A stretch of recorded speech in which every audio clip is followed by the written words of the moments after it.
Hello everyone, good afternoon সবাইকে। আমি মিষ্টি চলে আসলাম নতুন একটা ব্লগ নিয়ে। আর আমার ব্লগে তোমাদের অনেক অনেক ওয়েলকাম। কি বাড়িটা তো একটু অন্যরকম লাগছে, এটা হচ্ছে মায়ের বাড়ি। তো দেখো আজকের মেনুতে কি কি ছিল, তাই ভাবলাম তোমাদের সাথে একটু শেয়ার করি। যাই হোক, আমি যখন যা করি সেটাই তোমাদের সাথে শেয়ার করতে চাই।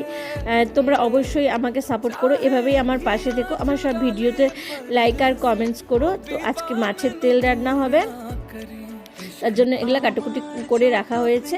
তো দেখো এই যে মাছের তেলটা গল্প করতে করতে বসিয়ে দিয়েছি। আর এই যে দেখতে পাচ্ছ চাল কুমড়া দিয়ে চিংড়ি মাছ, এটা কিন্তু আমার খুব ফেভারিট।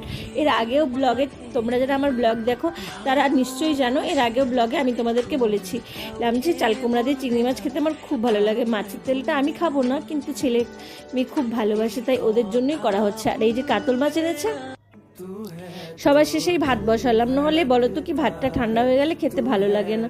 দেখো কালারটা কেমন হয়েছে অবশ্যই কমেন্টসে জানাবে, আর ভিডিওটা কেমন লাগলো সেটাও অবশ্যই কমেন্টসে জানাবে। তো গল্প করতে করতে রান্নাটা তো কমপ্লিট হয়ে গেছে, এবার মাছের ঝালটা হয়ে গেলেই হয়ে গেল। তো ভিডিওটা কেমন লাগলো অবশ্যই বলবে। টাটা, সবাই ভালো থেকো, সুস্থ থেকো, সাবধানে থেকো।